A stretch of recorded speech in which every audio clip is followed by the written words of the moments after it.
Halo, selamat datang kembali di podcast LMSL Indonesia. Terima kasih atas dukungan dan antusiasme Anda di season sebelumnya. Kami terus berkomitmen menyajikan konten seputar manajemen hidup, berbasis ilmu, dan praktik nyata bersama para ahli. Masih bersama saya, Florencia Tandirerung, yang bakal menemani Anda memperluas wawasan seputar pengelolaan hidup.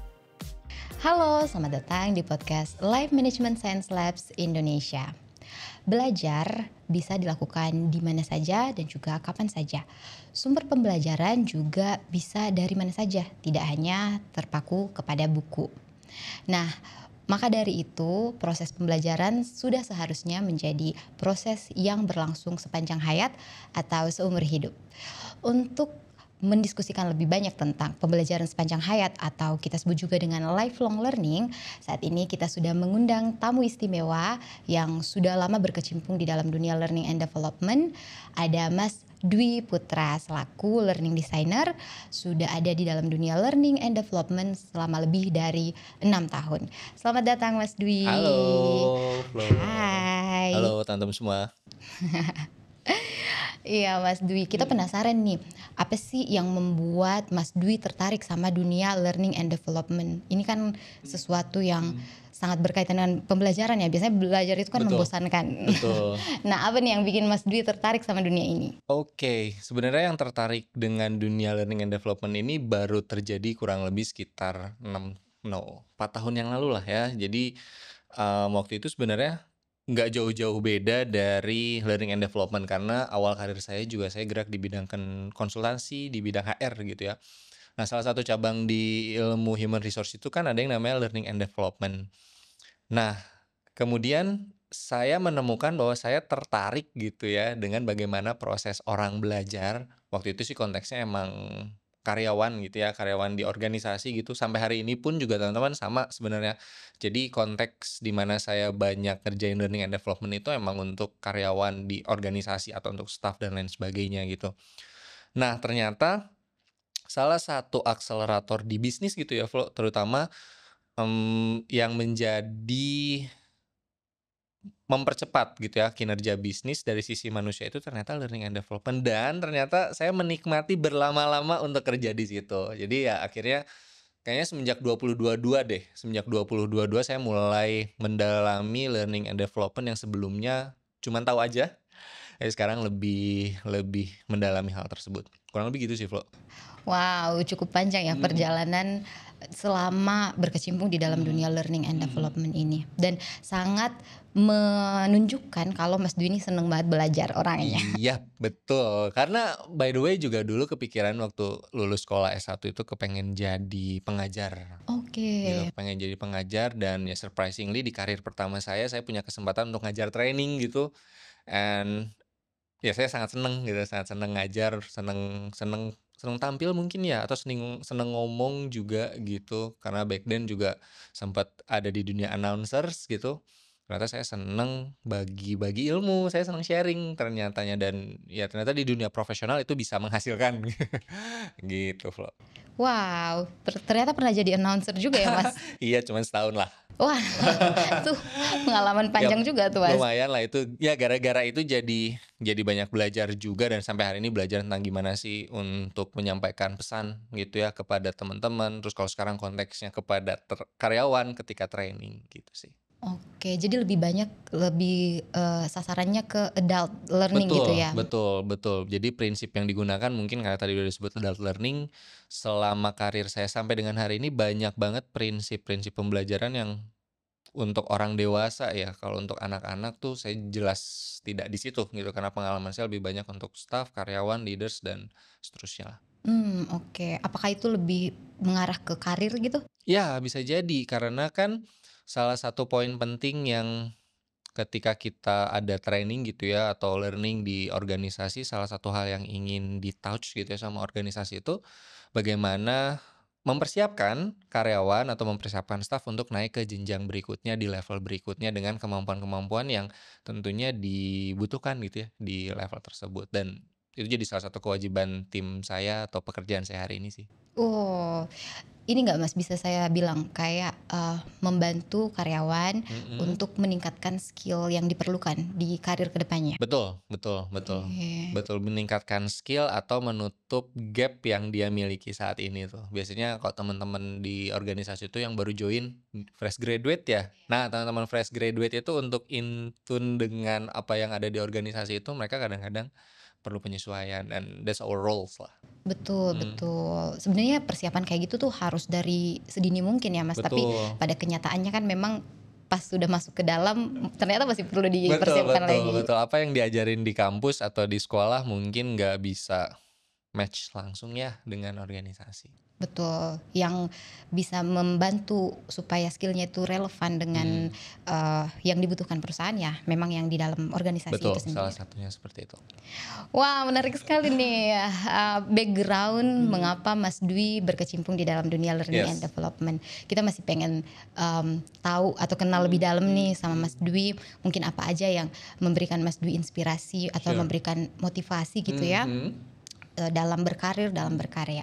Maka dari itu kita masuk ke dalam segmen untuk Mas Dwi, have you met Dwi Putra?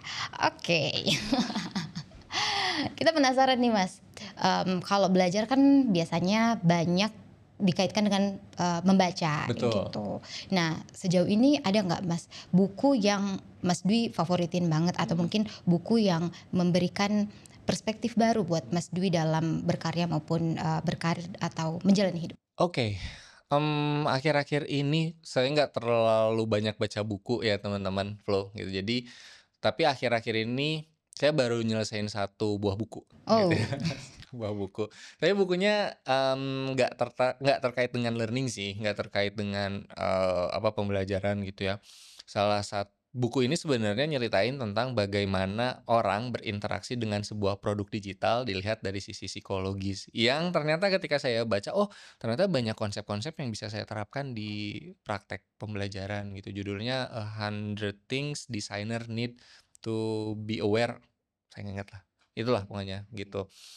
Ya di situ banyak hal menarik, salah satunya adalah terkait dengan attention spans gitu ya. Kalau orang learning tuh pasti mikir attention spans orang tuh semana sih, sejauh apa dan seterusnya dan seterusnya. Dan padahal itu buku bukan tentang orang training, bukan tentang orang learning, tapi banyak informasi yang justru saya baru tahu sekarang gitu, oh sebagai orang iya. learning. Jadi it's like selama tahun 2024 Desember sampai dengan hari ini tuh kayak, ini kayaknya buku ini yang sering saya jadiin referensi untuk nge-tweet gitu ya, atau untuk bikin post di LinkedIn gitu, dan memang nggak nyambung banget dengan training, tapi banyak hal yang ternyata intersections gitulah sama teman-teman atau sama aktivitas di training.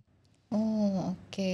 Keren banget, Mas. Jadi buku ini juga banyak bercerita tentang bagaimana mengintegrasikan teknologi dengan pembelajaran gitu? Betul, betul sekali, betul. Jadi gimana sih orang tuh kalau belajar dengan teknologi gitu ya, kan kita mungkin teman-teman atau Flow tahu gitu, orang tuh belajar ada yang audio, visual, kinestetik, atau gabungan dari ketiganya ya, gabungan dari ketiganya. Nah, di buku ini dia cerita tentang bagaimana menggunakan teknologi yang hari ini perkembangannya begitu cepat gitu ya, ada artificial intelligence, kemudian augmented reality dan lain sebagainya, itu diterapkan ke dalam konsep produk gitu. Kalau saya berarti ke dalam konsep learning. Learning. Wow, menarik sekali tuh, Mas. Yes, Kayaknya dari reviewnya Mas Dwi, kita juga jadi tertarik buat baca buku itu. sure.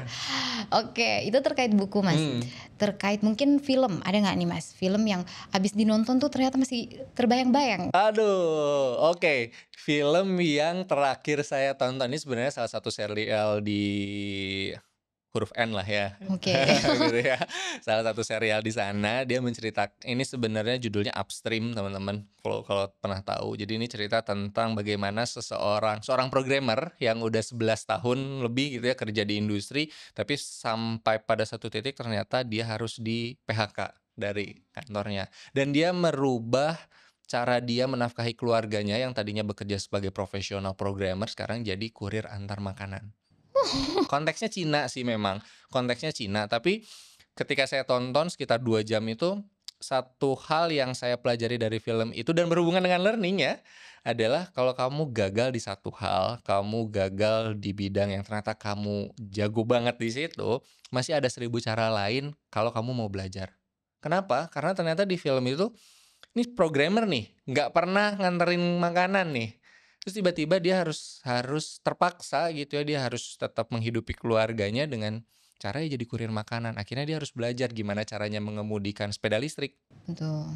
gimana caranya dia punya relasi dengan merchant, pedagang gitu ya, sampai bagaimana caranya dia menghafal rute-rute yang bisa lebih cepat sampai ke pelanggannya. Artinya kan, ya kalau kita jadi artinya kita jangan pernah ngerasa aman dengan apa yang kita miliki sekarang, ya, apalagi kamu ngerasa kayak, "Wah, saya udah tahu segalanya lah," gitu, "saya udah pintar banget di dunia ini," gitu ya, tapi ternyata kamu berhenti belajar, maka mungkin di kemudian hari itu akan menyulitkanmu. Nah, Betul. dari film itu kayak itu yang keinget-inget banget gitu yang aku sampai hari ini kayak, kayaknya saya jadi lebih semangat lagi belajar hal yang baru sih, Iya. gitu. Ini kayak belajar hal baru setiap waktu tuh jadi kunci utama dalam diskusi kita nanti. Yes, betul betul betul. Oke, Mhm, itu terkait film. Kalau mhm. terkait role model mungkin Mas, ada nggak tokoh-tokoh yang menjadi panutan Mas Dwi dalam berkarya atau mungkin dalam menjalani hidup? Kalau tokoh sih secara spesifik tidak ada ya, cuman saya cukup amazed gitu ya, saya cukup cukup keren tuh sama salah satu pahlawan nasional kita, Bapak Agus Salim. Oke. Kenapa sih saya amazed sama dia, karena saya tadi ya, salah satu bidang yang saya geluti sekarang kan belajar ya, dan dia menguasai 50 lebih bahasa asing. Uh, Yang hari ini kalau kamu bisa menguasai 50 bahasa asing lebih itu, it can goes everywhere lah. ya, Ya bisa membawa kamu kemana aja dan saya amazed aja gitu. Di saat itu loh, bukan hari ini yang kita sekarang bisa belajar dengan internet, dengan mudah gitu ya, tapi di hari itu dia bisa belajar 50-an lebih bahasa asing, non Indonesia, Inggris kayaknya udah biasa gitu ya. Ya itu sih, jadi saya cukup amazed gimana ya dia cara belajarnya, apa dia les gitu atau apakah dia gimana gitu ya, saya cukup amazed. Jadi kalau role model sebenarnya nggak ada, tapi hal yang saya cukup amazed tuh seperti itu kalau ke Pak Agus Salim. wah, ya. Saya juga amazed tuh dengan yang disampaikan sama Mas Dwi. Yes, Betul, apalagi di zaman itu ya. betul di zaman itu. Oke, itu terkait, role model, Mmm, mungkin, ada nggak Mas, kalau sekarang kan kita lagi podcast nih, oke. ada nggak podcast yang mungkin terakhir kali Mas nonton dan itu Mas Dwi suka sekali pembahasannya dan sebagainya? Aduh kalau podcast secara spesifik sih saya nggak ada ya, kayak misalnya, wah saya sangat suka sama podcast ini gitu, terus saya tonton sampai subscribe gitu, enggak sih. Cuman yang terakhir yang saya tonton itu, eee, sab podcast-nya Pak Gita Wirjawan Oh aja iya, gitu. suka. Saya lebih lebih seneng karena insight-nya banyak ya kadang-kadang, sama podcast-nya Pak Helmi Yahya. Oke. Itu kadang-kadang, apa ya, mungkin teman-teman gitu ya, "Oh Dwi kolot banget," ya emang iya gitu. Karena tapi emang banyak hal yang justru saya baru ketahui sekarang gitu dari kedua podcast itu. Iya, betul betul, saya Mmm, juga sering nonton tuh Mas, dan emang banyak banget insight yang yes, bisa didapetin betul, dari situ. Kalau terkait kursus atau mungkin kelas-kelas yang mmm, pernah, Mas Dwi ikutin mmm. dan mungkin materinya masih membekas sampai sekarang ada nggak? Ah, kursus yang sampai hari ini materinya membekas itu 2 tahun ke belakang lah. Salah satunya 2 tahun ke belakang, itu kursus tentang user experience Bro. Oh, Jadi 2 tahun kemarin waktu Covid sih, lebih tepatnya waktu Covid lah, bukan waktu 2 tahun terakhir. Waktu Covid itu saya kepikiran untuk ikut kursus, bootcamp sebenarnya sih, kayak user experience, di mana saya kepikiran, kayaknya saya ingin memunculkan kembali, apa ya, kompetensi saya karena saya kuliah justru di bidang sistem informasi. Jadi saya oh, kuliah di bidang sistem informasi dan saat itu belajar tentang human and computer interaction, yang ternyata itu adalah latar belakang kenapa user experience ada. Jadi ketika saya masuk ke kursus itu, saya kayak ingat lagi waktu saya kuliah, "Ini kayaknya mata kuliah ini deh." Kemudian saya baca-baca, eh iya benar gitu. Itu salah satu kursus yang mungkin kenapa jadi berkesan buat saya karena kayak saya flashback ke belakang lagi, kayaknya waktu itu kayaknya saya kurang belajar dengan bener nih mata kuliah ini gitu ya. Ternyata iya, sekarang laku ya di pasaran gitu dan seterusnya. Itu satu, yang kedua sih biasa ya persiapan, bukan persiapan, mungkin, bahasa ya. Saya oke, sekarang juga lagi belajar lagi bahasa Inggris gitu untuk IELTS gitu ya, bukan untuk mau ke luar negeri gitu ya, tapi ya ya udah gitu, karena ada dan mudahnya itu saya ambil course lagi sekitar 6 bulan yang lalu lah, tapi belum tes. oke, tapi masih, Iya, dalam masih masih training? masih masih masih on Oke. training di IELTS courses lah. Oh, banyak juga ya ternyata. Ya Itu itulah, yang baru-baru, tapi mungkin baru-baru. di Di belakang-belakang lebih belakangnya, banyak lagi. wah banyak sih. Tapi again gitu ya kan yang namanya belajar nggak harus ikut kursus, nggak harus baca, nggak harus nonton ya. Mungkin ketika teman-teman main Betul. gitu ya, oh ternyata kayak gini, kayak gitu, seterusnya. Oh, oke. Kalau misalkan kita bisa bungkus nih, Mas, Heeh, yang dari tadi, mungkin buku, heeh. film, role model, sampai juga dengan kursus atau kelas, apa pelajaran berharga yang Mas Dwi bisa petik untuk, kehidupan Mas Dwi sendiri? Dari semua hal mungkin yang tadi kita udah obrolin gitu ya. Ini tapi bukan rekap kan ya? Bukan di akhir podcast kan? Belum belum belum. Oke, jadi biasanya kalau dari semua hal tadi yang di awal saya ceritain, intinya teman-teman jangan diem sih. Kalau Mmm, kita sendiri tuh jangan diem gitu ya, karena kalau once kita diem dengan apa yang kita miliki sekarang, kita ngerasa ngerasa udah cukup itu bagus, tapi merasa terus lapar akan pengetahuan dan knowledge itu juga jadi penting, karena itu yang akan membuat kita hidup lebih nyaman, ya, hidup lebih lancar gitu ya. Ya thinking of sekarang banyak banget di industri, di apa ya, teknologi itu berlari lebih cepat dibanding kita, tapi kita nggak bisa lari secepat mereka. Jadi kalau kita berhenti dan ngerasa puas dan berhenti belajar tuh kayak kamu akan ketinggalan banyak betul langkah sekali sih. betul.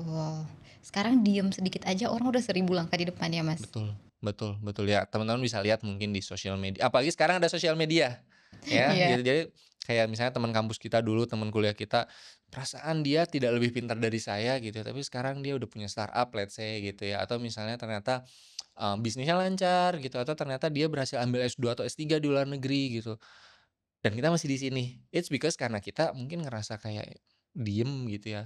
Again gitu, cukup itu nggak apa-apa, tapi ketika kamu merasa cukup dan diam, itu yang jadi berbahaya, Vlog. Betul, setuju banget sama apa yang menjadi refleksi Mas Dwi Ah, yes. dari semua hal Ah, yang udah memberikan apa namanya, influence gitu ya mhm. dalam hidupnya Mas Dwi. Mas Dwi bisa berefleksi dan mengambil satu pelajaran penting itu. Dan itu sangat bisa dibagikan buat aku dan juga buat semua audiens yang mendengarkan. Sebelum lanjut, kita mau kasih apresiasi dulu untuk sponsor wardrobe kita, Agenda. Agenda merupakan merek fashion asal Australia yang desainnya mengutamakan fungsi dan punya sentuhan emosional. Terinspirasi dari prinsip slow fashion dan sustainability, setiap item dari Agenda dibuat menggunakan bahan premium yang tahan lama untuk menjaga kualitas terbaik. Yang membuat Agenda benar-benar berbeda adalah integrasi Life Context Framework ke dalam setiap produknya.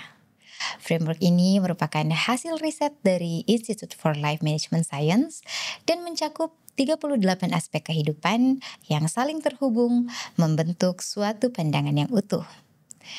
Saat ini, Agenda menghadirkan 4 koleksi, minimal untuk wanita, fungsional untuk pria, serta 2 koleksi unisex, everyday, dan aksesoris.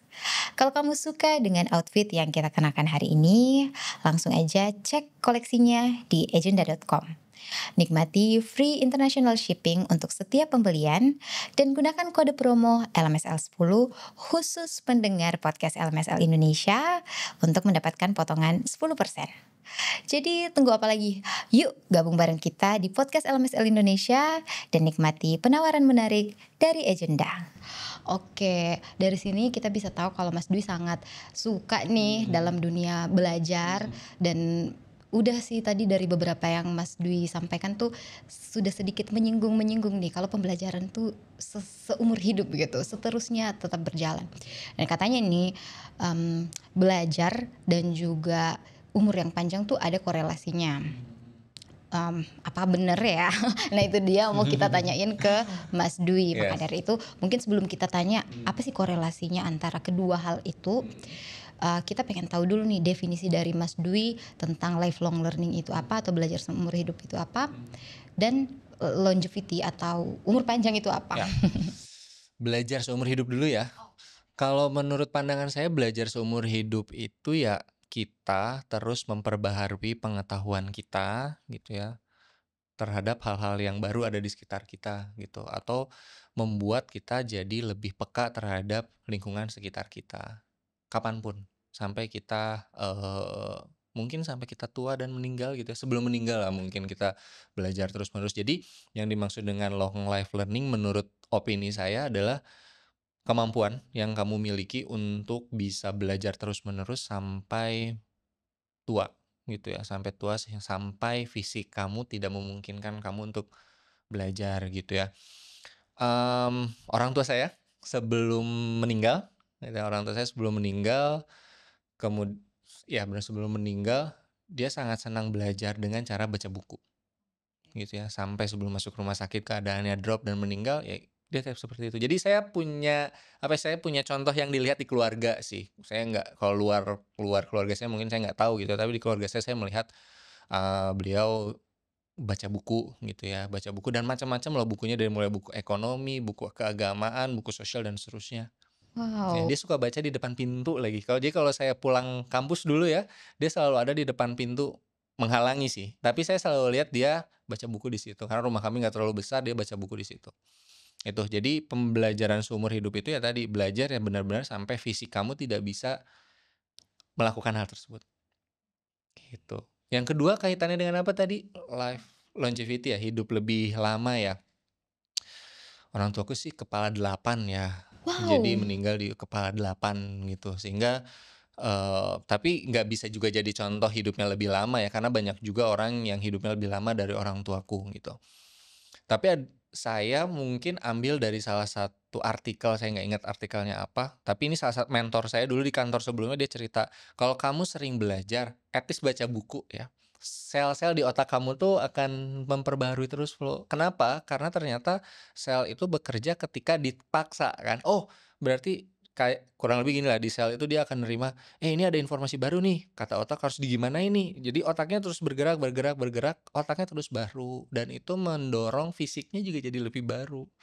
Sel-sel di dalam tubuhnya tuh jadi lebih baru sehingga, mmm, kemungkinan usianya jadi lebih panjang itu ya ada, gitu, karena orang lebih lebih sering belajar. Pun juga ada sih yang meskipun ekstrim sih, ada juga orang yang ahli ilmu gitu ya, dia belajar seumur hidupnya tapi nggak dikasih hidup lebih panjang dari rata-rata usia manusia, ada juga gitu. Cuman yang saya percaya adalah ketika kamu belajar lebih sering dengan metode apapun, kinestetik, audio, dan lain sebagainya, itu akan memacu otakmu untuk bekerja dan memproduksi sel-sel baru di badanmu gitu.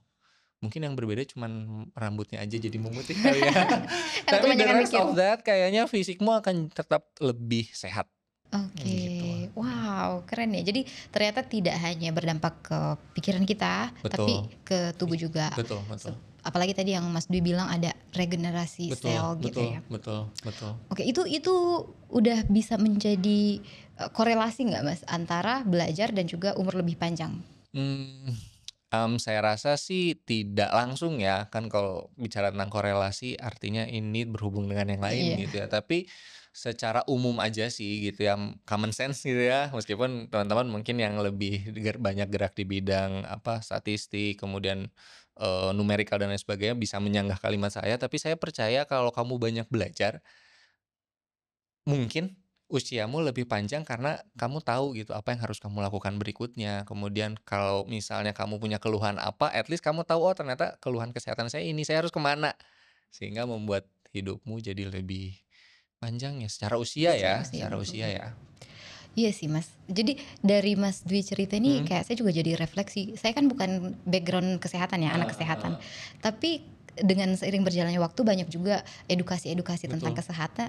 Jadinya betul. kayak kita tahu, oh kalau misalkan tubuhku kayak gini, aku Mhm. kekurangan vitamin apa, berarti aku Betul. harus minum. At least seperti itu. Itu yang paling dasar. Kalau kamu sering baca atau bukan sering baca, mungkin pas sering belajar gitu ya tentang tubuhmu gitu ya, dengan apapun metodenya, paling tidak kamu tahu gitu. Oh ternyata ketika saya sakit di bagian mana, oh penyebabnya ini, saya harus minum obat misalnya atau saya harus ke dokter spesialis apa tuh udah tahu. Saving time juga kan, karena kamu nggak harus mikir, oh ke dokter misalnya saya tadinya ke dokter bingung mau ke dokter apa, tapi sekarang udah tahu, oh saya harus ke dokter misalnya ada keluhan di matamu gitu ya, berarti kamu tahu harus ke dokter mata. Ada keluhan di bagian perut misalnya, oh ke let's say penyakit dalam dan seterusnya, karena kamu udah tahu gitu, udah tahu. Sumbernya dari belajar dengan metode apapun ya, teman-teman nggak harus baca buku, nggak harus sekolah, nggak harus ikut bootcamp dan seterusnya dan seterusnya. Iya, bener bener bener. Oke, jadi kalau secara singkat aja nih Mas, manfaat lifelong learning atau belajar sepanjang hayat seumur hidup itu apa? Oke, manfaat belajar seumur hidup terhadap lifelong learning ya. Saya melihatnya dari mentor-mentor saya di kantor sebelumnya. Di kantor saya sebelumnya itu banyak pengajar yang usianya sudah di atas 60 Flo. Oke, usianya sudah di atas 60. Dia udah punya banyak rata-rata PhD sih memang, dia S3 dalam dan luar negeri gitu ya. Apa korelasinya manfaatnya dengan belajar seumur hidup? Oke, dia sudah 60 up, tapi dia masih diminta untuk ngajar gitu ya, diminta untuk ngajar, which is saya akan bilang 2 hal, secara ekonomi dia dapat bayaran ya, tentu kan.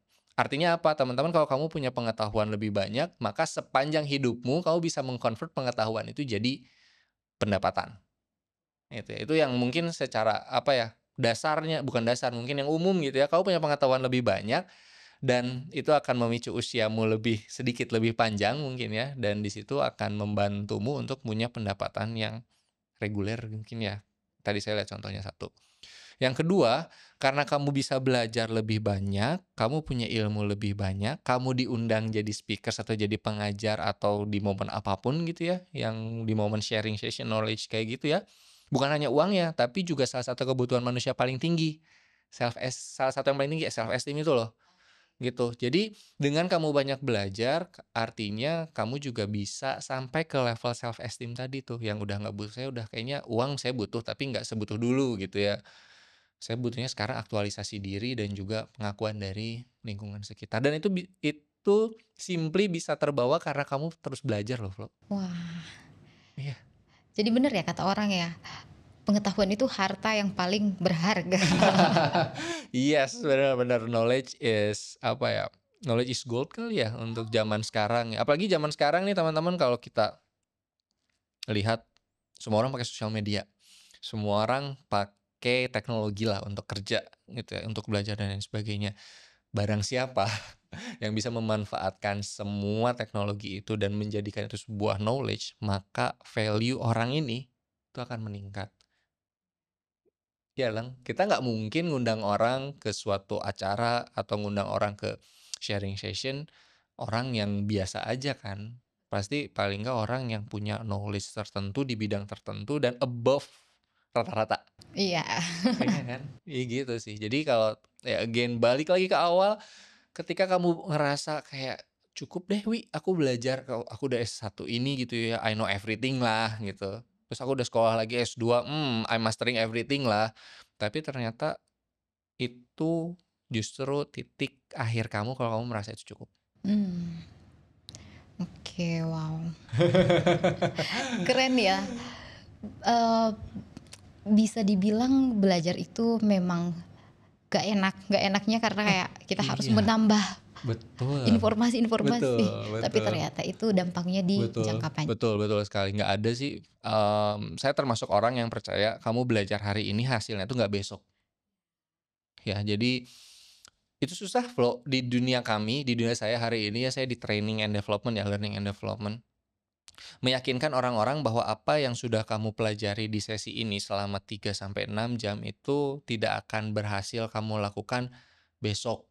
Ini akan bertahap gitu ya, ketika kamu belajar hari ini, kemudian kamu terapkan di pekerjaanmu, mungkin hasilnya paling cepat, mungkin bulan depan, mungkin ya, gitu ya. Jadi bahkan bisa lebih lama. Jadi ya, saya termasuk orang yang percaya belajar itu menyakitkan. Iya. Bener, belajar itu emang kalau nggak dipaksa atau nggak ada drivernya ya sangat menyakitkan, nggak enak banget, kamu harus spend waktu untuk baca buku, spend waktu untuk nonton video, spend waktu untuk diskusi gitu ya dan seterusnya. Sangat tidak mengenakan, tapi akan lebih tidak enak kalau kamu nggak tahu apa-apa. Betul. Akan lebih nggak enak kalau kita nggak tahu apa-apa, itu Gitu. harus di-highlight.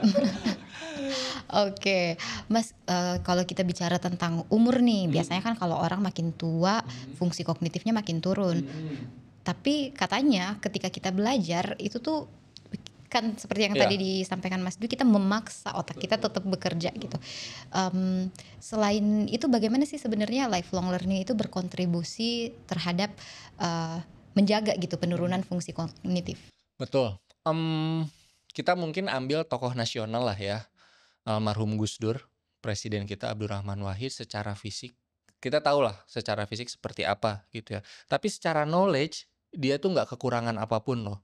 Sehingga selama dia jadi presiden, banyak kebijakan dia yang sangat impactful gitu ya, sampai dengan dia meninggal, juga jadi tim pakar gitu ya. Itu membuktikan sebenarnya ketika kamu punya ilmu lebih banyak, mungkin fisikmu menurun, mungkin ya, mungkin fisikmu menurun, kamu mungkin tidak bisa berjalan normal seperti kita gitu ya, tapi dia harus didorong. Tapi fungsi otaknya juga dia nggak akan pernah, apa ya, nggak akan pernah berhenti, knowledge-nya ada. Kemudian, ahli yang kita tahu lah, Stephen Hawking. Ah, kita mau bilang apa sama dia? Fisiknya jelas lah seperti yang kita lihat. Tapi pengetahuan yang dia miliki dari hasil dia belajar, dari hasil dia riset, eksperimen dan lain sebagainya kita gunakan sampai dengan hari ini. So, ketika bicara tentang kalau orang punya pengetahuan, berpengaruh kepada longevity-nya, ya again, ini akan selalu jelas sih gitu ya. Secara fisik mungkin akan turun gitu ya, tapi kalau kamu terus-menerus mengisi tangki kepalamu dengan knowledge, maka selama itu pula gitu knowledge itu bisa di-share ke teman-teman, kemudian bisa berguna untuk society atau lingkungan sekitarnya lah, gitu. Jadi nggak ada ruginya sih sebenarnya kalau kamu terus belajar, kamu terus memperbaharui knowledge kamu atau pengetahuanmu, karena ya itu pada suatu saat dia akan menyelamatkanmu, pada suatu saat itu akan berguna untukmu sih. Oke, wah aku suka banget sama analogi yang dikasih sama Mhm, Mas Dwi, tangki ya. Jadi iya, kayak otak kita gitu. itu diisi dengan, Diisi terus, gitu. pengetahuan-pengetahuan Iya, bahkan baru. kan menariknya karena ada, saya nggak tahu ini bener nggak tahu enggak gitu ya, Einstein tuh pernah ngomong, "Otak kita tuh cuman kepakai 7%." Oke. Dan otaknya Einstein itu segituan gitu ya, 5 sampai 6%-nya. Wah, Bayangkan, you have, about 90% yang belum dipakai. Dan heeh, kebayangin kalau itu kamu punya tangki gitu. Jadi ya sebenarnya kamu diberikan kemampuan sama Tuhan gitu ya untuk bisa menyerap informasi dan bisa kamu gunakan gitu ya untuk kepentingan apapun. Vice versa ya, baik dan buruk ya. Karena kamu punya pengetahuan, kamu bisa melakukan hal baik dan juga kamu bisa melakukan hal buruk ya, gitu betul. sih. Jadi ya kalau ketika kamu punya pengetahuan tertentu, knowledge tertentu, Mhm. itu akan membantu kamu untuk hidup lebih lama karena kamu tahu harus ngapain di setiap jalan hidupmu. Wow, keren banget. Oke Mas, kalau tadi, kontribusinya Mhm, lifelong mhm, learning, mhm, tadi Mas Dwi udah cerita tentang, kontribusinya ke aspek kognitif, mhm. kontribusinya juga tadi sempet Mas Dwi singgung-singgung ke aspek finansial. Iya. Nah selain itu aspek-aspek apa aja sih yang bisa terdampak, tentunya ini terdampak positif ya, Mhm, mhm. dari lifelong learning? Aspek selain finansial dan lain sebagainya, ini akhir-akhir ini saya baru menemukan, bukan baru menemukan mungkin ya teman-teman, baru ngerasain gitu. Ketika kamu punya kebiasaan untuk belajar, either caranya apapun, itu akan diikuti oleh anggota keluargamu yang lain. Kebetulan anakku saat ini seperti itu. Jadi aku di rumah nggak lama teman-teman, aku baca buku paling 10 sampai 15 menit setiap hari gitu ya. Imbasnya karena anakku sering lihat aku baca buku, dia selalu ingin tahu apa yang aku baca, sampai akhirnya dia juga, "Aku ingin buku sendiri." Jadi aku pikir, oh karena orang tuanya suka belajar, bisa jadi anaknya juga suka belajar, gitu. Jadi saya lagi-lagi berpikir kayak, kebiasaan lain akibat dari kamu senang belajar itu ya keluargamu jadi unik ya, gitu, Mhm. keluargamu jadi lebih unik gitu. Dan ya saya berharap orang tua yang lain juga seperti ini sih, punya kebiasaan belajar hal yang baru gitu ya, seneng ngulik gitu ya kalau bahasa Indonesianya, sehingga anaknya tuh kayak kayak keluarganya lah mungkin bukan anaknya ya, keluarganya tuh terdorong untuk tahu apa yang kamu pelajari dan pada akhirnya mereka juga tertarik untuk melakukan hal yang serupa. Wah, jadi lebih ke Ya pengaruh apa ya, kita. mempengaruhi ya, Heeh, pengaruh kita sama lingkungan terkecil aja lah keluarga mhm, kita gitu, karena untuk yang besar effort-nya juga besar banget ya. betul. gitu. Jangankan tadi dari Mas Dwi ke anaknya Mas Dwi, Mmm. sebenarnya tanpa disadari pun orang tua Mas Dwi ke Mas Dwi Betul. juga. Iya kali ya, karena tadi Iya. orang tuaku seneng baca buku, jadi ya kayak gitu. Kalau saya di Bandung tinggalnya, sampai orang tuaku meninggal dia seneng koleksi itu loh, apa, kalau hal-hal yang dari koran itu, clipping. Clipping ya? Sampai dia tidak bisa melakukan itu lagi, terus saya masih simpan clipping-clipping-nya. Maksudnya informasi-informasi yang menurut dia penting gitu ya, jadi simpan sampai hari ini. Dan, oh, ini seru ya ngumpulin knowledge kayak gini ya, mungkin kalau sekarang kan mudah ya kita foto simpen di cloud kita punya yang kita langgan gitu ya. Tapi ya ternyata kebiasaan itu mungkin iya nurun kali ya, nurun ke saya gitu, Dan ke generasi ke berikutnya. generasi berikutnya. Oke, keren banget sih Mas. Jadi banyak hal yang Mhm, sebenarnya bisa kita ambil manfaatnya ya dari lifelong learning ini. betul. Dan berdampak juga kepada kualitas hidup yang lebih baik. Betul. Nah, tapi pertanyaannya adalah kualitas hidup seperti apa sih yang pengen dicapai Waduh. dari belajar? Kayak gimana sih caranya belajar itu berkontribusi terhadap keseimbangan sama kualitas hidup kita? Mmm, ini nanti mungkin akan jadi sangat subjektif ya ketika kita bicara kualitas gitu, karena kualitas baik untuk saya dan Flow aja mungkin beda, kualitas baik antara saya dengan teman-teman yang lain juga beda gitu ya. Tapi setidaknya kalau menurut saya, kualitas hidup yang baik itu adalah ketika kita bisa mandiri terhadap apapun. Maksudnya jelaslah mandiri ya, mandiri finansial, mandiri, pengetahuan gitu ya, mandiri, apa namanya, fisik gitu ya untuk ke sana kemari gitu ya, bisa bisa dengan, hal yang kita miliki sekitar kita gitu. Menurutku itu sih, jadi, dampak yang positif gitu ya, kualitas hidup yang seperti apa sih yang kita mau kejar kalau kita belajar terus-menerus? Bagi saya adalah ketika kamu belajar terus-menerus dan kamu punya pengetahuan ini, itu, dan lain sebagainya, itu akan membuat kita mandiri. Dan ketika kita bisa mandiri, kita sedikit ketergantungan sama orang lain, itu yang menjadi manusia sesungguhnya nggak sih? Maksudnya kayak kamu dari awal lahir mungkin di perut ibumu, tapi keluar sendiri. Mati juga nanti sendiri, ya kamu harus biasakan kamu hidup sendirilah gitu, mandiri gitu, mandiri. Dan ya itu sih, jadi kamu belajar terus-menerus, kamu mempelajari hal baru terus-menerus sebenarnya mendorong kamu untuk mandiri, untuk bisa melakukan apapun dengan tangan, kaki, dan kepalamu sendiri. Wow, betul betul. Ini mungkin Mas Dwi merasa itu adalah subjektif ya, Subjektif sekali sih, tapi subjektif sekali. sebenarnya applicable buat saya dan mungkin buat Ya orang-orang buat yang lain yang teman-teman yang lain ya. mendengarkan. Apa ya, nah ini juga saya karena sering nemenin anak nih ya, nemenin anak nonton, apa ya, nonton serial hewan-hewan gitu ya, saya baru tahu loh Flo dan teman-teman, singa itu pertama dia hanya berkembang biak dengan betina yang sama, singa, Mmm, ya, singa. Kemudian ketika singa itu melahirkan anaknya, sang jantan, singa itu termasuk hewan yang teritorial teman-teman, jadi dia akan menguasai wilayah setempat. Dia akan menguasai wilayah tempat di mana anak dan pasangannya berada gitu ya. Singa jantan, dia bertanggung jawab untuk mencari dan menghidupi singa jantan dan anak-anaknya gitu ya, untuk cari daging dan lain sebagainya. Dia akan bertempur di luar dengan singa jantan yang lain dan lain sebagainya. Tapi di saat yang sama singa jantan ini bilang ke anaknya tuh, seolah-olah bilang ngelatih gitu, "Nak, nanti kamu kalau udah gede akan sama seperti saya, kamu akan cari daging sendiri, kamu akan cari makanan sendiri, dan kamu akan menghidupi pasanganmu nanti," gitu ya. Nah, dari situ saya mikir, "Oh, ternyata manusia juga harus bisa kayak singa pada suatu saatnya nanti ya. Kalau kamu tidak memilih untuk tidak berpasangan, maka kamu harus bisa hidup sendiri. Tapi kalau kamu memilih untuk berpasangan, maka kamu harus bisa saling kerjasama untuk menghidupi satu sama lain. Dan ketika berpasangan terus punya anak, kamu harus punya kemampuan untuk mandiri secara keluargamu di keluargamu sendiri untuk bisa menghidupi mereka." Jadi I think it's relate ya dengan tadi kehidupanku yang kamu belajar untuk apa? Untuk mandiri, gitu ya. Sama tadi seperti analogi singa yang saya juga baru tahu sih, itu anakku karena nonton itu terus aku pelajari, oh singa tuh gitu ya. Men di atas 30 tahun gue baru tahu loh kayak gitu. iya kan, jadi ternyata sumber Iya, belajar tuh bisa dari betul mana gitu, aja ya. lucu banget sih gitu, lucu banget bisa belajar dari manapun. Jadi kalau teman-teman bicara tentang belajar tuh kayak bukan, "Oh I need to attend a class," enggak sih. Bahkan dari tontonannya anak Betul, sendiri. dari tontonnya anak sendiri gitu ya. Apa mungkin kalau teman-teman misalnya sering pakai kendaraan umum gitu ya di kota besar juga itu jadi objek belajar loh, Vlo. Gitu, ngeliatin orang, oh ternyata behavior-nya orang tuh gini ya kalau antri. Oh ternyata perilakunya supir ketika macet tuh kayak gini ya. Oh ternyata ketika ada orang bertemu dengan misalnya orang jahat gitu ya, copet atau apapun di kendaraan umum tuh reaksinya tuh gitu ya. That's that's knowledge lah.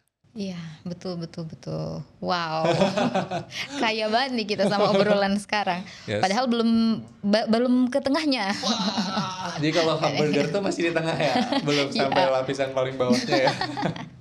Oke. Iya. Nah, terkait dengan background atau mungkin kita bisa bilang profesi Mas Dwi sebagai learning designer.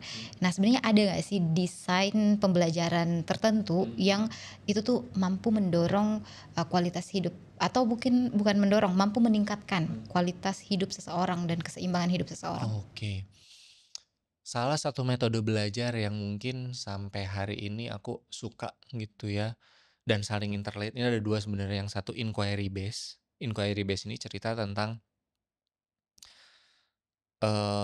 kita pengajar gitu ya, ini konteksnya lagi belajar gitu ya. Kita sebagai sumber informasi atau kita pengajar itu hanya memberikan sedikit konteks kepada students gitu atau kepada seseorang yang mau belajar. Misalnya konteksnya, mmm, belanja di pasar sorry,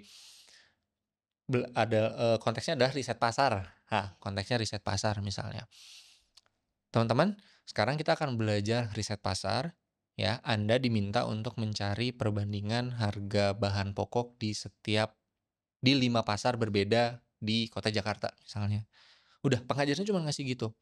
Nah, kemudian teman-temannya gitu ya, mereka akan riset dan lain sebagainya, ke pasar gitu ya, cari bahan pokok, harga-harga bahan pokok, kemudian ya, dia akan cari ada orang yang akan nyari, ya udah saya kan diminta cuma cari harga bahan pokok. Ada orang yang nanti akan cari lagi, saya tahu harga bahan pokok, dari mana petaninya, siapa suppliernya dan seterusnya, macam-macam.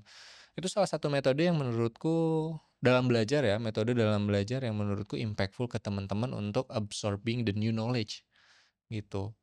Yang kedua, yang sampai hari ini saya masih pelajari loh, Flo, dan saya belum sukses menjalankan ini gitu ya, namanya experiential learning. Mirip dengan yang inquiry, tapi orang ini nggak paham konteksnya. Dia cuma tahu instruksinya aja. Dia nggak tahu konteksnya disuruh apa, nggak tahu loh. Dia cuma diminta, "Oke, sekarang yuk ke pasar, cari harga bahan pokok, bandingin ke 5 pasar." Udah.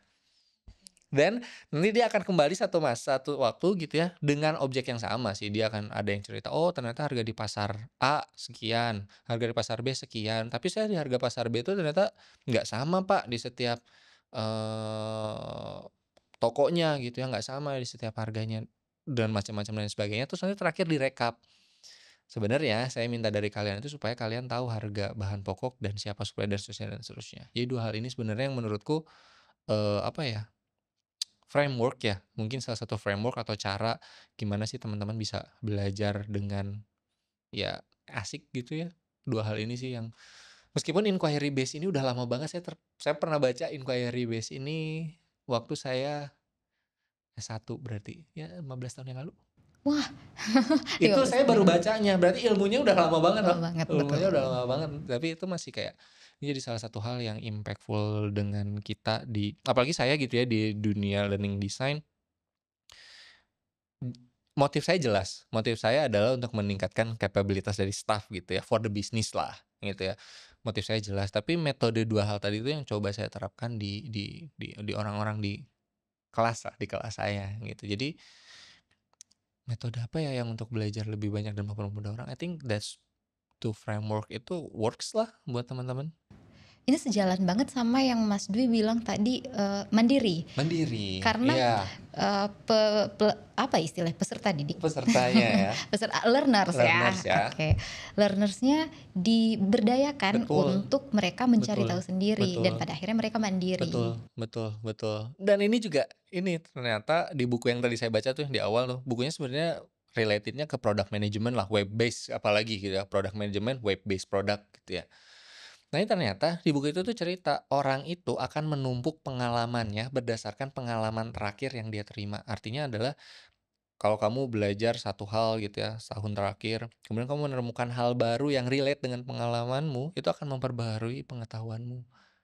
Jadi di saat yang sama kamu tuh akan apa ya, contoh nyatanya ketika orang punya pengetahuan seperti itu, dia akan cerita gini, "Tahun lalu saya tuh belajar tentang X, kemarin saya belajar tentang Y, maka pengetahuan saya tentang itu tuh bertambah jadi X dan Y." Oke. Gitu Iya. gitu. Jadi, ya udah, nah seumur hidup itu berbekas gitu ya buat dia gitu. Nah, ketika itu berbekas maka akan kebawa terus sampai akhir. Berakumulasi terus experience-nya dan nanti jadi knowledge yang sampai akhirnya dia akan ngerasain manfaatnya, "Oh ternyata saya belajar ini 15 tahun yang lalu baru kerasanya sekarang." Panjang ya. Betul, bisa jadi tuh kayak gitu loh. Iya iya, Dan betul. itu menolongmu kan again gitu, your Again. knowledge will help yourself. Ini nih yang namanya Nah, hidup yang berkualitas. yes, Oke, kita udah tahu nih, kualitas hidup apa sih mhm, yang pengen dikejar, walaupun mungkin tadi Mas Dwi bilang itu subjektif ya, tapi sangat enggak kok, subjektif. tetap applicable ke Mhm kita. mhm, Dan, mungkin kita juga pengen tahu nih, kan, kita udah tahu mhm manfaat dari belajar mhm. sepanjang hayat, seumur hidup. Tetapi tidak menutup kemungkinan di masyarakat kita tuh masih banyak yang berpikir bahwa belajar itu yang tadi Mhm menyakitkan mhm. dan menjadi sumber stres. Betul. Nah, sebenarnya bagaimana sih, kita tuh meningkatkan awareness dari masyarakat kita, Mhm mhm mhm. supaya mengetahui bahwa belajar itu seperti tadi, jangka panjang Jangka mungkin, panjang, dan itu ya. untuk kesejahteraan hidup kita sendiri. Yes. Jadi, gimana caranya gitu ya, gimana caranya supaya ketika di masyarakat tuh belajar tuh nggak bikin stres gitu ya, kemudian belajar itu menyenangkan. Nah, kata kuncinya di menyenangkan sih, Flo. Kata kunci pertama ya, kata kunci pertamanya adalah di menyenangkan. Orang tuh kalau udah dikasih tahu, "Eh, ayo kita datang ke sesi training, kita datang ke sesi belajar," tuh mereka punya mental model untuk, "Oke, belajar berarti saya hanya mendengarkan," kemudian nanti ada tugas gitu ya, apalagi teman-teman yang masih sekolah gitu ya, sekolah formal, tuh mungkin akan ada tugas gitu ya untuk ngerjain sebagai tindak lanjut dari belajar dan which is ya udah itu umum gitu. Kata kunci pertama menyenangkan, buatlah hal tersebut tuh menyenangkan sih. Jadi kayak belajar itu menyakitkan, tapi menyenangkan, gitu. Belajar menambah knowledge itu kadang-kadang membuat kita stres gitu, tapi buatlah itu menyenangkan. Makanya, oke, ini pandangan subjektif lagi gitu ya. Kenapa di Jakarta sekarang banyak toko buku atau tempat baca buku yang dibuka samping coffee shop?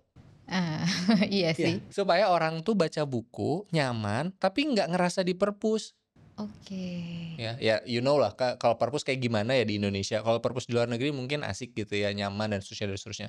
Perpus di Indonesia mungkin masih perlu effort yang banyak untuk sampai ke sana. That's why saya kadang amazed sama tempat-tempat yang coffee shop buka tuh ada reading corner-nya gitu ya, buku-bukunya juga buku buku yang berat gitu ya.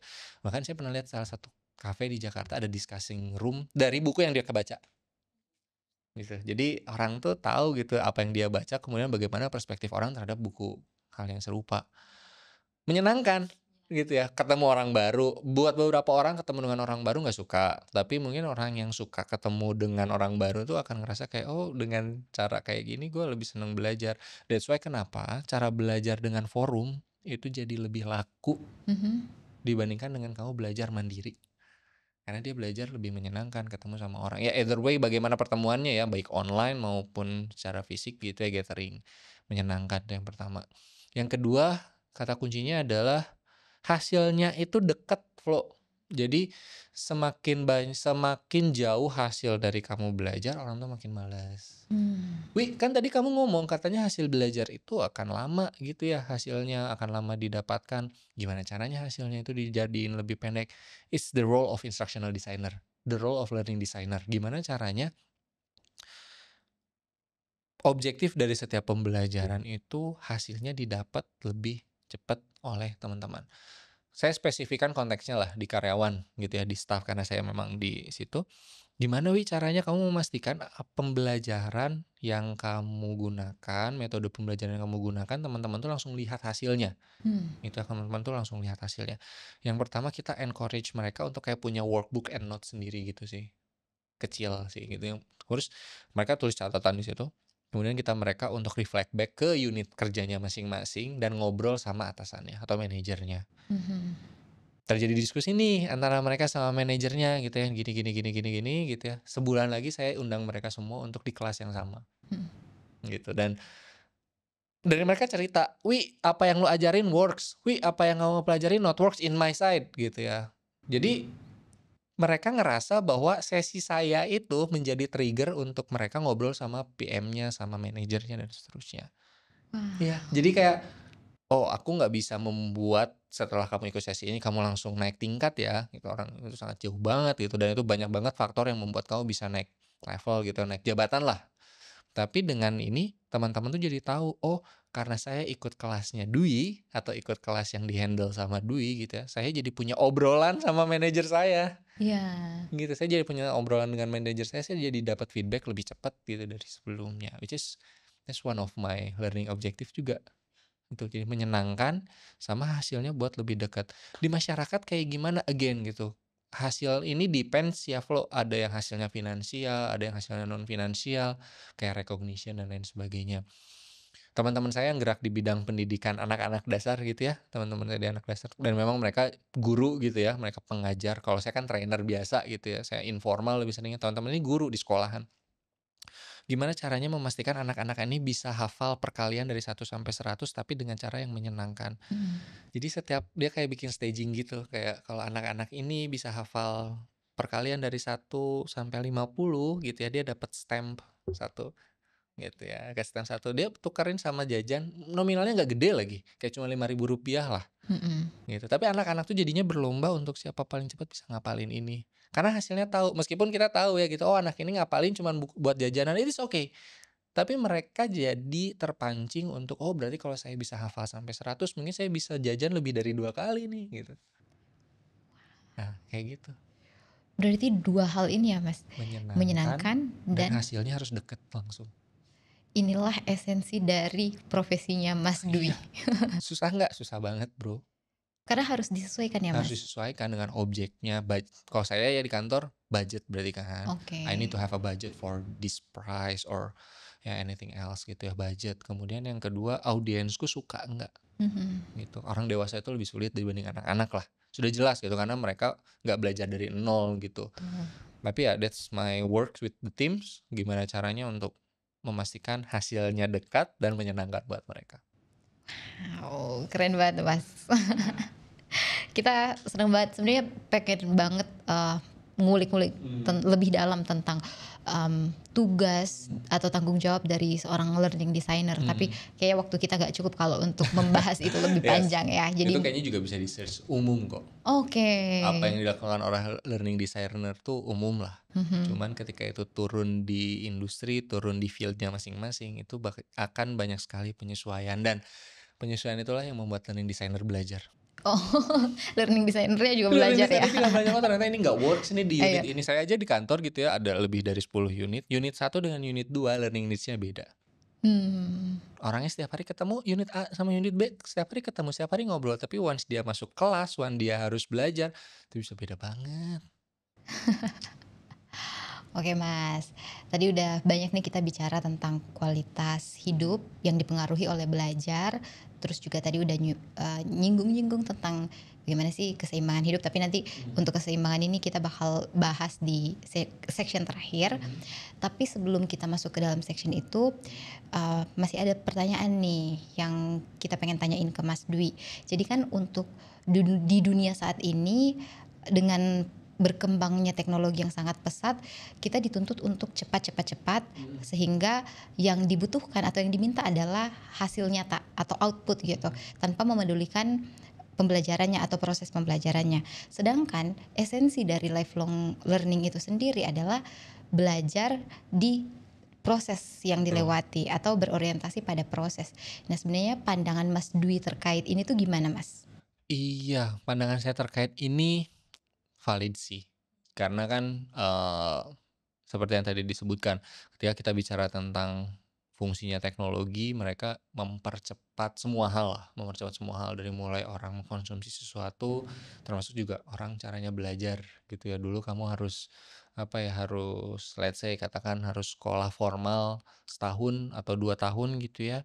Sekarang dengan fast track itu bisa jadi lebih karena dengan teknologi tadi gitu ya, kamu bisa belajar mandiri dan seterusnya. Saya jadi cukup mengamini bahwa sekarang proses itu dikesampingkan, meskipun ketika dibandingkan dengan lifelong learning konsep Mhm. yang tadi gitu ya, belajar prosesnya bertahap atau kayak gimana gitu ya, dengan melihat prosesnya juga, ya bener juga gitu. Sebenarnya ini jadi kayak semacam trade off sih, kalau kamu ingin belajar dan menguasai sebuah ilmu secara paripurna, matang gitu ya, biasanya kamu harus berorientasi pada proses. Mhm. Ada proses yang perlu diikuti gitu ya sampai dengan kamu finish. Ya contoh lah kita sekarang belajar formal, apalagi buat teman-teman yang sekolahnya itu di sekolah kejuruan dan lain sebagainya, dia nggak bisa loncat-loncat. Iya. Gitu, harus secara proses gitu. Ada teman-teman misalnya, "Wah saya pingin jadi graphic designer," nggak bisa tuh awal mula kamu pegang komputer terus jadi professional graphic designer, nggak bisa gitu. Industri kebalikannya gitu ya, di industri menuntut kamu harus belajar lebih cepat karena saya ingin dalam tanda kutip "mempekerjakan kamu lebih cepat" gitu ya, sehingga, pandangan bahwa proses dikesampingkan itu jadi benar juga ngelihatnya. Mhm. Cuman kalau saya ngelihatnya jadi gini Flo dan teman-teman, proses itu cuma tetap ada, cuman waktu prosesnya yang jadi lebih singkat gitu. Dulu again gitu ya, dulu ketika kita belajar mau belajar graphic design gitu ya contohnya lagi gitu, harus belajar selama 1 jam atau berapa lama gitu ya dengan ahlinya gitu. Nah sekarang mungkin kamu belajar 1 jam, tapi di luar 1 jam itu tuh kamu bisa mempelajari hal-hal lain yang ketika kamu masuk ke sesi berikutnya, itu kamu udah tinggal konfirmasi lagi ke pengajarnya. Oke. Jadi saya mungkin terkait dengan hal ini ada di tengah-tengah gitu ya, di mana proses itu dikesampingkan, yes. Mhm. Cuman juga kamu nggak bisa melewati beberapa critical proses, sehingga proses yang utama itu pasti punya certain time yang kamu harus ikuti, tapi di proses-proses pendukung yang lain kamu bisa percepat dengan tadi gitu, metode belajarnya jangan itu lagi gitu, kalau kamu masih teman-teman kita semua masih merasa bahwa belajar itu hanya ada di ruangan kelas, duduk mendengarkan, itu salah satu kesalahan yang besar sih menurut saya. Mhm. Kamu bisa seperti itu, tapi prosesnya akan lebih lama dengan teman-teman kamu yang menggunakan berbagai metode belajar, Iya, betul. gitu. Oh, jadi inilah lagi-lagi Iya. esensi learning designer Iya, karena sangat dibutuhkan di dalam industri yang betul. Waduh, menyuruh untuk cepat cepat cepat cepat. cepat cepat banget. Sekolah juga sekarang kayaknya gitu deh, makanya kenapa keponakanku sekolah masih SMP gitu ya, kenapa gurunya merekomendasikan anak ini, keponakanku, untuk belajar di luar kelas gitu ya, karena ya tadi, selain juga emang anaknya seneng bukan seneng belajar, seneng explore gitu ya. Ya karena tadi kebutuhan dari pembelajarannya ini juga akan lebih cepat gitu. Minggu ini mungkin belajar A, minggu depan kamu harus sudah menguasai B, not even menguasai A gitu ya. Jadi kayaknya tuntutannya tuh untuk belajar tuh bukan lagi kamu mempelajari, tapi kamu harus sudah bisa di model yang baru. Dan ya karena kita bergerak lebih cepat, industri bergerak lebih cepat, kadang-kadang di aspek knowledge, aspek pendidikan juga jadi kayak gitu, Flo. Oke, wow, jadi clear nih sekarang, Mmm, Mas. Kita udah tahu tentang kualitas apa yang mau mhm dikejar, mhm. lalu juga tadi learning design yang Iya, direkomendasikan, dan sekarang tadi bagaimana sih membuat proses itu lebih dipercepat. mhm. Tetap ada tapi Tetap ada, lebih tapi lebih dipercepat, pendek lebih waktunya sih, pendek. Heeh, iya. mungkin yang Siklusnya jadi lebih pendek. betul, betul betul, setuju sekali, Mas. Nah, sekarang kalau Mas Dwi dari tadi banyak Mhm, bicara tentang, bagaimana mengintegrasikan gitu ya lifelong learning dengan keseimbangan hidup mhm. di setting, kelas. Mmm, Nah, kalau misalkan kita mau tahu nih dari Mas Dwi sendiri rekomendasi kepada para pendengar, mungkin mhm. kepada aku juga gitu, sebagai seorang individu aja, Heeh heeh. bukan di dalam setting kelas, Heeh yang heeh. bisa kita lakukan sehari-hari dalam mengintegrasikan lifelong learning dengan keseimbangan hidup. Mungkin kita sering dengar work life balance, tapi untuk ini mungkin learn life balance. Learn and life balance. Iya, bagaimana rekomendasi dari Mas? Caranya ya, Iya. oke, saya angkat mungkin dari 2 hal. Yang pertama adalah kebiasaan kita semua hari ini menghabiskan waktu di screen, oke ya, di screen. Menurut saya hal yang bisa jadi impactful untuk teman-teman, untuk belajar itu jangan cuman cari sosial media sebagai media hiburan sih. Tapi coba juga gunakan sosial media sebagai media pembelajaran. Saat ini saya aktifnya di Twitter teman-teman, instead of TikTok dan Instagram gitu. TikTok ya 2 platform itu. Di Twitter ini banyak bola liar, banyak informasi panas gitu ya dan lain sebagainya yang membuat kepala atau kita sendiri tuh ke-trigger untuk beropini gitu ya. Nah, banyak sekali informasi baik lokal, internasional terkait dengan diri kita maupun tidak gitu ya dengan isu-isu yang ada di luaran sana. Saya secara pribadi memanfaatkan Twitter untuk cari informasi dan cari pengetahuan baru, like misalnya sekarang kenapa sih attention span seorang tuh rendah gitu ya untuk belajar, oh karena video-video ini disetting 30 detik sampai 1 menit, maka sebanyak itulah waktu orang untuk belajar. Saya research bukan research ya, saya observe aja gitu ya di media sosial. Oh ternyata memang karena semuanya didorong orang lebih sering screen time, maka sekarang pembelajaran itu didorong less than 2 minutes untuk belajaran self pace gitu ya. Dan interaksi di kelas lebih lebih fluent bisa, tapi jangan kelamaan seperti dulu. Jadi informasi-informasi itu sekarang saya dapatkan di media sosial instead of di research paper gitu. Jadi teman-teman sebenarnya cara yang paling mudah adalah gunakan sosial mediamu untuk cari ilmu ya, ilmu, koneksi, dan lain sebagainya itu sekarang tuh sosial media tuh kalau kamu gunakan lebih bijak, tuh manfaatnya sangat besar gitu ya. Itu yang satu. Yang kedua, keluar dari sosial media. Hal yang kedua tuh bukan keluar tuh maksudnya, detach gitu ya, tapi keluar tuh maksudnya adalah simpan handphonemu atau simpan gawaimu dan lain sebagainya, go out from your rooms lah. Kamu lihat deh di sekitaran kamu ada hal apa yang menurut kamu baru atau yang menurut kamu menarik misalnya. Awal mula saya datang ke Jakarta saya tinggal di daerah Kuitang. Ketika itu saya sering sekali memperhatikan orang-orang yang bersihin sungai. Gitu ya, saya ngapain sih, karena di kota saya di Bandung tuh nggak pernah saya ngelihat kayak gitu, ngapain sih gitu. Nah di Jakarta nih orang tuh ternyata ada yang kayak gitu. Oh ternyata ini lagi bersihin sungai, nampungin semua apa, misalnya sampah-sampah untuk tersangkut di situ kemudian dia bersihin gitu ya. Nah ini something new buatku. Apa sih informasinya buat teman-teman? Sebenarnya teman-teman bisa belajar ketika keluar rumah tuh dari hal-hal apapun gitu ya. Mungkin dari pedagang keliling yang dekat rumah teman-teman, atau mungkin dari driver ojek online yang teman-teman suka gunakan gitu ya. Nggak jarang loh informasi-informasi di jalanan itu bermula dari obrolan, "Kak, hari ini mau diantar kemana? Mau ngapain?" Gitu ya, dengan ojek dan driver ojek online-mu, dan itu membuat membuat kita jadi tahu lebih banyak. Saya sempat kerja di platform itu gitu ya, sempat kerja di platform itu dan tahu bagaimana bisnis modelnya. Tapi saya juga lebih sering ketemu dengan teman-teman yang di lapangan, bagaimana mereka ngerasa kayak, "Oh, upah saya setelah narik tuh segini, persentasinya segini untuk perusahaan buat saya segini segini segini segini," dan bagaimana perasaan mereka juga saya tuh nggak dapetin di kantor, tapi saya dapetinnya ketika saya jalan dengan mereka, and Mhm.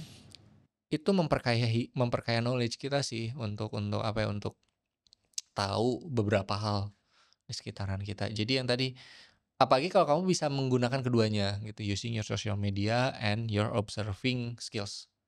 I think Oke. that's the importance-nya sih, Flo. Iya dan sangat bisa dilakukan di dalam kehidupan sehari-hari ya? Betul betul, mungkin mungkin buat beberapa orang untuk melakukan observasi langsung keluar itu susah Mhm. gitu ya, karena nggak terbiasa atau karena memang lingkungannya ya gitu-gitu aja dan seterusnya. Tapi sosial media ini jadi sebuah dunia yang kamu bisa explore juga untuk belajar lebih banyak gitu.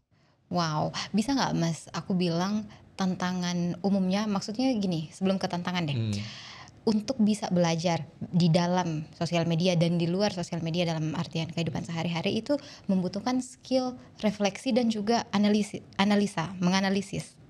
Tetapi kalau misalkan kita ya udah sekedar main-main aja, hiburan gitu ya, untuk ya cuman hiburan. sekedar lihat, Oke, cuma gitu betul. tanpa mengaktifkan nih Heeh. kemampuan menganalisa kita tuh, itu bisa dibilang nggak itu tantangan utama atau kesalahan dalam belajar? Mungkin challenge ya, tantangan ya, bukan kesalahan sih, lebih ke tantangan karena kan sosial media yang Instagram, TikTok, dan lain sebagainya memang awalnya untuk hiburan kok, Oh ya. ya kan? Awalnya untuk hiburan dan bersosialisasi dengan pengguna lainnya gitu awalnya.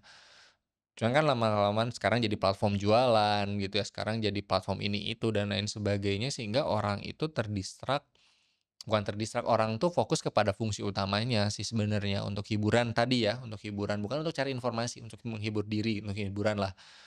Tapi ternyata ya seiring berjalannya waktu kontennya lebih banyak, kontributorsnya juga lebih banyak, kita jadi bisa sering belajar juga gitu ya melalui sosial media.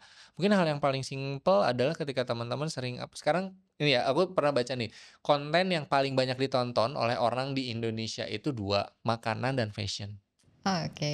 makanan dan fashion. Makan tuh kayak yang mukbang, yang gitu-gitu loh, makanan yang review, terus fashion juga sama nih, "Oh, kalau saya pakai baju ini gimana?" Dan seterusnya. Orang Indonesia paling banyak nonton 2 hal itu. Tapi, kalau orang yang melakukan analisis gitu ya, dia akan ngelihat, "Oh, ternyata tren fashion 2024 kemarin tuh kayak gini. Oh, ternyata kalau perempuan lebih suka tren fashion-nya itu dipadu-padankan dengan apa." That's how the knowledge works when you are using social media. Jadi bukan cuman, asik ya bajunya kayak gini, terus ada promo di platform apa, terus gua beli, terus supaya kekinian, enggak gitu. Tapi orang-orang yang mikir, "Oh ternyata kayak gini ya platform," dan dia berkesempatan mungkin untuk membuat tren lagi di masa yang akan datang melalui platform yang sama. That's the difference between the people using the analysis skills with the other using the social media only for entertaining. Wah, ini tuh penting banget tuh. Iya iya, gitu. Iya betul sekali, setuju Mas, memang paling penting di dalam menggunakan sosial media maupun juga bukan di sosial media, di dalam kehidupan sehari-hari itu Betul betul. harus meningkatkan atau menggunakan daya itu ya, daya Betul menganalisis. betul betul betul. Oke, terakhir nih Mas Mmm, Dwi.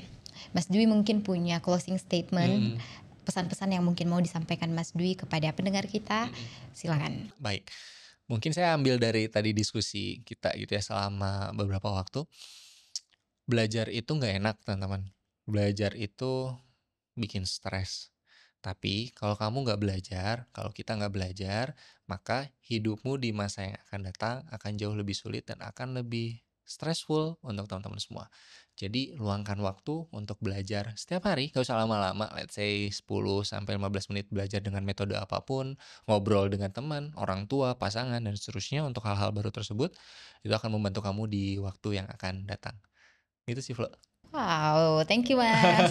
Selanjutnya kalau kita pengen kolaborasi, Yes. kerjasama lebih lanjut dengan Mas Dwi, dapat menghubungi Mas Dwi di mana nih?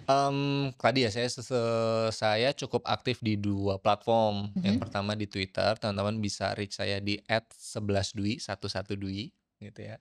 Kemudian di LinkedIn, teman-teman bisa reach mudah lah gitu, LinkedIn saya untuk dicari Dwi Putra Apri. Oke, nanti kita juga akan tuliskan di captionnya. Sure. Oke deh kalau gitu Mas Dwi, terima kasih banyak untuk berbagi insight, knowledge sama kita tentang lifelong learning, bagaimana hubungannya terhadap kualitas hidup dan keseimbangan hidup. Thank you so much. Sampai di sini episode kita. Sampai jumpa di episode berikutnya. Terima kasih telah mendengarkan podcast LMSL Indonesia. Masih banyak insights menarik dari Life Management Science Labs yang bisa teman-teman jelajahi melalui akun sosial media kami seperti YouTube, Instagram, TikTok, LinkedIn, X, dan juga Facebook. Dukung terus perjalanan kami di setiap episodenya melalui like, share, dan juga subscribe agar kami bisa tetap membagikan wawasan bermanfaat untuk kehidupan yang lebih terarah. Kunjungi juga lmsl.id untuk info lebih lanjut terkait program dan produk dari LMSL Indonesia. Saya Florencia Tandirelung, sampai jumpa di episode berikutnya.